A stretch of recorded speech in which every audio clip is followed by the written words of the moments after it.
നമ്മളവരെ തുടച്ചു നീക്കും. നെതന്യാഹു വ്യക്തമായ നിലപാട് പറഞ്ഞിരിക്കുകയാണ്.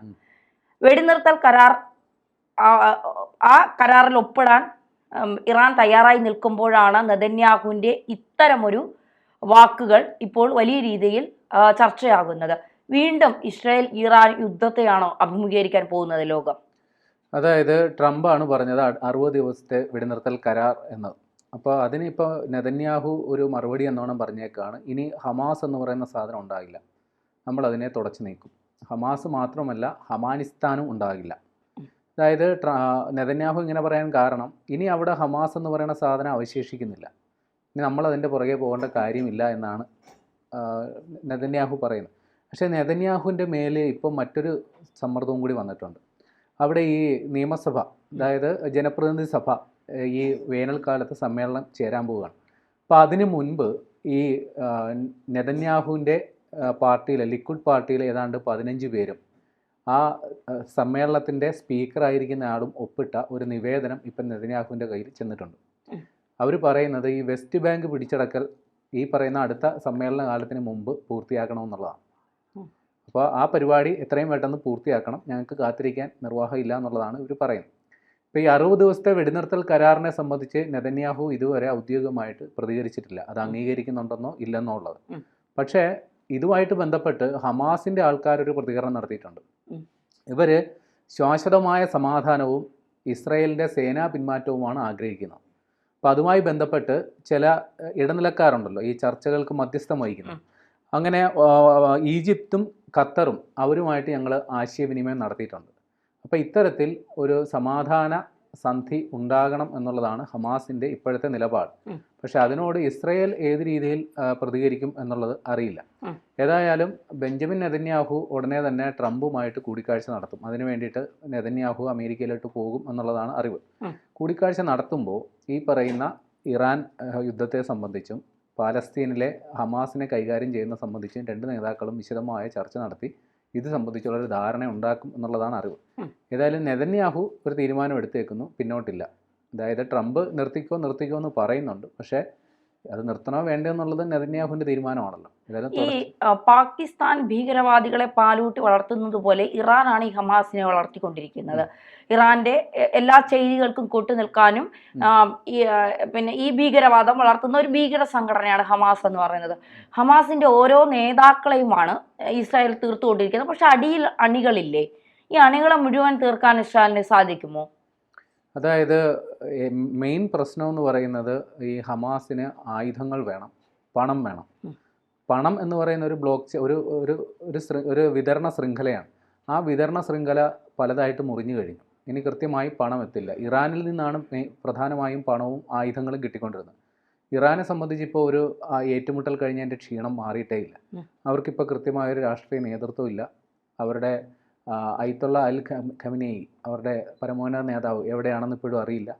അപ്പോൾ ഇനി ഒരു ഹമാസിനെ നേരിട്ട് പിന്തുണയ്ക്കും, അല്ലെങ്കിൽ ഈ പഴയ രീതിയിൽ അവർ പൂർണ്ണ സജ്ജമായി ശക്തരായി വരും എന്നുള്ള പ്രതീക്ഷ തൽക്കാലം വേണ്ട. കാര്യം ഇറാന് സംഭവിച്ചിരിക്കുന്ന ക്ഷീണം സ്വാഭാവികമായിട്ടും ഹമാസിനെയും ബാധിക്കും എന്നുള്ളത് ഉറപ്പാണ്. അപ്പോൾ അവർ കുറച്ച് നാളത്തേക്ക് അടങ്ങി ഒതുങ്ങിയിരിക്കാനാണ് സാധ്യത. പക്ഷേ ഇത് ആത്യന്തികമായി ഭീകരവാദവും തീവ്രവാദവുമാണല്ലോ. ആ ആശയം നമുക്ക്, അതായത് നേതാക്കളെയും അതിൻ്റെ ആളുകളെയും ഇല്ലാണ്ടാക്കിയാലും ആ തീവ്രവാദ ആശയം, ഭീകരവാദ ആശയം, അല്ലെങ്കിൽ സ്വതന്ത്ര ഫലസ്തീൻ എന്ന് പറയുന്ന അവരുടെ പ്രഖ്യാപിത ലക്ഷ്യം, ഇതൊന്നും നമുക്ക് തൽക്കാലം ഒഴിവാക്കാൻ ഒക്കില്ല. ഒരു പക്ഷേ അവരുടെയൊക്കെ ഒരു മുഖം ഇല്ലാണ്ടാകാം, അവരുടെ നേതൃത്വം ഇല്ലാണ്ടായിരിക്കാം. ചിലപ്പോൾ ഒരു പരിധി വരെ ഒന്ന് ക്ഷീണം സംഭവിച്ചുകൊണ്ട് അണികളുടെ എണ്ണവും കുറവായിരിക്കാം. പക്ഷെ കാലക്രമേണ ഇവർ കരുത്താർജിച്ച് വരുന്നതാണ് ഇതിനു മുമ്പുള്ള ചരിത്രം. ഇനിയും കുറച്ച് കാലം കഴിയുമ്പോൾ വീണ്ടും ഹമാസ് വീണ്ടും തലപൊക്കി തുടങ്ങാതിരിക്കാൻ നമുക്ക് തള്ളിക്കളയാനൊക്കില്ല. ഈ ഗാസയിൽ ശാശ്വതമായ ഒരു സമാധാനം, അത് ഇസ്രായേൽ ഒരുപാട് നാളുകളായി ആഗ്രഹിക്കുന്നത്. ഇപ്പൊ ഗാസയിലെ കുഞ്ഞുങ്ങളുടെ, സ്ത്രീകളുടെ, ഗർഭിണികളുടെ, ആളുകളുടെയൊക്കെ മരണത്തിൽ കരയുന്ന ഒരുപാട് പേരിവിടെ ഉണ്ട്. നമ്മൾ അതിനോടൊപ്പം തന്നെയാണ് നിൽക്കുന്നത്. പക്ഷെ ആരാണ് ഇതിനൊക്കെ എന്താ പറയുക, ഇത്തരത്തിൽ ഗാസയിലെ ജനങ്ങൾക്ക് സമാധാനമില്ലായ്മ ചെയ്യുന്നത്? ഇറാനല്ലേ. അതായത് ഈ സ്വതന്ത്ര ഫലസ്തീൻ എന്ന് പറയുന്നത് പണ്ടൊരു വൈകാരികമായ ആവശ്യമായിരുന്നു, അവിടെയുള്ള ആളുകൾക്ക് സ്വസ്ഥമായി ജീവിക്കാനുള്ള സ്ഥലം. പക്ഷെ പിന്നീട് അതൊരു തീവ്രവാദ ആശയമായി മാറിയത് കൊണ്ടുള്ള പ്രശ്നങ്ങളാണ് ഈ കാണുന്നത്. കാരണം പരസ്പരം ഏറ്റുമുട്ടുക, ഈ പറയുന്ന ചാവേർ ആക്രമണങ്ങൾ നടത്തുക, ഇസ്രയേലിൽ കടന്നാക്രമണം നടത്തുക, അവിടെ റോക്കറ്റുകൾ വിക്ഷേപിക്കുക, അത്തരം നടപടികളിലേക്ക് കൈമാറുമ്പോൾ നേരത്തെ പറഞ്ഞ ഈ സ്വതന്ത്ര ഫലസ്തീൻ എന്ന് പറയുന്ന ആശയം മാറി ഏറ്റുമുട്ടലിൻ്റെ പാതയിലോട്ടാണ് ഈ ഹമാസ് പോയത്. സ്വാഭാവികമായിട്ട് ഇസ്രയേൽ അവർക്ക് കിട്ടുന്ന ആയുധങ്ങൾ വെച്ച് സൈനികമായിട്ട് തന്നെ തിരിച്ചടിക്കും. അതിൻ്റെ ഇരകളായിട്ട് പാവപ്പെട്ട കുഞ്ഞുങ്ങളും സ്ത്രീകളും ഒക്കെ മാറുന്നുണ്ടെന്നുള്ളത് വാസ്തവം തന്നെയാണ്. പക്ഷേ ഒരു പരിധിക്കപ്പുറം ഇതിന് ഉത്തരവാദികൾ ഈ ഹമാസ് തന്നെയാണ്. കാരണം അവർ ഏറെക്കുറെയും മനുഷ്യമറകൾ തീർത്തിട്ടാണ് അവരുടെ ആശയപ്രചാരണം നടത്തുന്നത്. ഈ പറയുന്ന ആശുപത്രികൾ മറയാക്കി, ഭക്ഷണ വിതരണ കേന്ദ്രങ്ങൾ മറയാക്കി അവരുടെ ആശയപ്രചരണം നടത്തുന്നു, അല്ലെങ്കിൽ അവിടെയുള്ള ആൾക്കാരെ മറ തീർത്ത് അവർ സ്വയം രക്ഷപ്പെടാൻ ശ്രമിക്കുന്നു. അപ്പോൾ ഇസ്രായേലിൻ്റെ സൈനിക നടപടി ഉണ്ടാകുമ്പോൾ അവിടെ നിരപരാധികളായ നിരവധി പേർ അതിൻ്റെ ഇരകളായി കൊല്ലപ്പെടും. അത് കാലങ്ങളായിട്ടുള്ള ഒരു ദുഃഖസത്യം തന്നെയാണ്. ഇപ്പോഴും ആവർത്തിക്കുന്നു, നാളെയും അങ്ങനെ തന്നെ ഉണ്ടാകും. പക്ഷേ ഇപ്പോൾ ഏറെക്കുറെ ഈ പറയുന്ന ഗസയിൽ, അല്ലെങ്കിൽ ഈ പറയുന്ന അവർ പറയുന്ന ഫലസ്തീനിൽ ഹമാസിന് ഒളിയിടങ്ങൾ വളരെ കുറവാണ്. ഒട്ടുമിക്ക സ്ഥലങ്ങളും ഈ പറയുന്ന തുരങ്കങ്ങളടക്കമുള്ളവ തകർക്കപ്പെട്ടിട്ടുണ്ട്. അവർക്ക് പ്രാദേശികമായി കിട്ടുന്ന പിന്തുണ പലയിടത്തും കുറഞ്ഞതായാണ് പുതിയ വാർത്തകൾ. പിന്നെ ആത്യന്തികമായി എല്ലാത്തിനും പണം വേണമല്ലോ. ഏത് വലിയ ആശയമാണ്, എത്ര നല്ല ആശയമാണെങ്കിലും ശരി, മോശം ആശയമാണെങ്കിലും ശരി, അതിൻ്റെ പ്രചരണത്തിന് പണം ആവശ്യമുണ്ട്. ആ പണത്തിൻ്റെ ലഭ്യതക്കുറവ് ഒരു പരിധിവരെ ഇവരെ തടഞ്ഞു നിർത്തും. അതുമാത്രമല്ല, ഇപ്പോൾ ഇസ്രായേലിനെ സംബന്ധിച്ച് ഹമാസ് മാത്രമല്ല, ഹിസ്ബുള്ളയെ അവർ നിർവീര്യമാക്കിയിട്ടുണ്ട്. ഇനി ഹൂത്തി ആക്രമണങ്ങളാണ്. അതിനും ഒരു പരിധിക്കപ്പുറം അതും ഇസ്രായേൽ നേരിട്ട് കഴിഞ്ഞു, അതിനെയും ഒരുവിധം അടക്കി കഴിഞ്ഞു. പിന്നെ ഉള്ളത് ഇപ്പോൾ ഈ ഇറാനിൽ നിന്ന് ഇനിയും അവർ സംഘടിക്കുന്നതായിട്ടാണ് പുതിയ വാർത്തകൾ. അതായത് ആ യുദ്ധാനന്തരം അവർ അവരുടെ ആണവ പദ്ധതികളുമായിട്ട് വീണ്ടും മുന്നോട്ട് പോകുന്നു. പുതിയ ആയുധങ്ങൾ വാങ്ങാനായിട്ട് അവർ ശ്രമിക്കുന്നു. റഷ്യയിൽ നിന്നൊക്കെ പുതിയ യുദ്ധവിമാനങ്ങൾ എത്തിക്കുന്നതിന് വേണ്ടിയിട്ടുള്ള ശ്രമം നടത്തുന്നു. അത് പരാജയപ്പെട്ടു. പക്ഷേ പിന്നീട് ചൈനയിൽ നിന്ന് യുദ്ധവിമാനങ്ങൾ എത്തിക്കാനായിട്ടുള്ള ശ്രമങ്ങൾ നടത്തുന്നു. പക്ഷേ ഈ ബന്ദികളെ മോചിപ്പിക്കുമെന്ന് നെതന്യാഹു പറയുമ്പോൾ അത് വീണ്ടും ഒരു സംഘർഷത്തിലേക്ക് പോവില്ല. കാരണം ബന്ദികൾ എവിടെയാണെന്ന് ഇപ്പോഴും തിരിച്ചറിയുന്നില്ല. 2023 ഒക്ടോബർ 7 കൊണ്ടുപോയതാണ്. പിന്നെ ഈ ബന്ദികൾ എവിടെയാണെന്നോ, നേരത്തെ UN-ന്റെ ചില ക്യാമ്പുകളിന്റെ ഉള്ളിലുണ്ടായിരുന്നു എന്നൊക്കെ പറഞ്ഞ് വാർത്തകൾ വന്നിരുന്നു. ഇപ്പൊ ഈ ബന്ദികളെ ഇനി മോചിപ്പിക്കുമെന്ന് ഇത്ര ദൃഢനിശ്ചയമെടുത്ത് നെതന്യാഹു ഇസ്രായേൽ മുന്നോട്ട് പോകുമ്പോൾ അത് സംഘർഷാവസ്ഥ വർദ്ധിപ്പിക്കാനല്ലേ സാധ്യത? അതായത് ഈ ഹമാസിൻ്റെ പിടിയിലായിട്ടുള്ള ബന്ദികൾ ആരാണെന്നോ, അല്ലെങ്കിൽ അവരുടെ ഇപ്പോഴത്തെ അവർ ജീവിച്ചിരിപ്പുണ്ടോ ഇല്ലയോ, അവരുടെ ആരോഗ്യസ്ഥിതി, ഇതെല്ലാം വെളിപ്പെടുത്തണമെന്ന് ഇസ്രായേൽ നേരത്തെ ആവശ്യപ്പെട്ടതാണ്.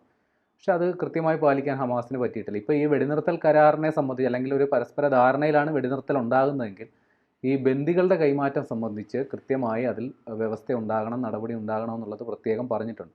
അത് സംബന്ധിച്ച്, അതായത് ഈ വെടിനിർത്തൽ കരാറിനോടൊപ്പം തന്നെ ഈ ബന്ദികളുടെ കൈമാറ്റത്തെ സംബന്ധിച്ചും നടപടി ഉണ്ടാകണമെന്നാണ് ഇസ്രായേൽ ഇപ്പോൾ പറഞ്ഞിരിക്കുന്നത്. അതുകുറിച്ചും ചർച്ചയാവാം, അല്ലെങ്കിൽ അതിലും ധാരണയാകാം എന്നുള്ളതാണ് ഹമാസ് ഇപ്പോൾ എടുത്തിരിക്കുന്ന നിലപാട്. അവർ ഇക്കാര്യം അവരുടെ ഈ ഇടനില നിൽക്കുമെന്ന് പറയുന്ന ഖത്തറിനോട് ഈജിപ്തിനോടും ഒക്കെ പറഞ്ഞിട്ടുണ്ട്. വെടിനിർത്തൽ കരാറിനോടൊപ്പം തന്നെ ഈ പറയുന്ന ബന്ദി കൈമാറ്റത്തിൻ്റെ വ്യവസ്ഥകൾ എന്തൊക്കെയായിരിക്കണം അതിനെക്കുറിച്ചും പറഞ്ഞിട്ടുണ്ട്. ഏതായാലും ഇത്തരത്തിലൊരു വെടിനിർത്തൽ വന്നു കഴിഞ്ഞാൽ ആ കാര്യത്തിലും കൃത്യമായ വ്യവസ്ഥ ഉണ്ടാകും എന്നുള്ളത് ഉറപ്പാണ്.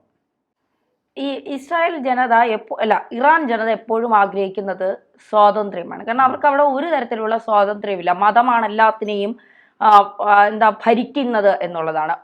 മതത്തെ പിടിച്ചുകൊണ്ട് കുറെ പേർ അവർക്ക് മുകളിലിരുന്ന് ഭരിക്കുന്നു എന്നുള്ളതാണ്.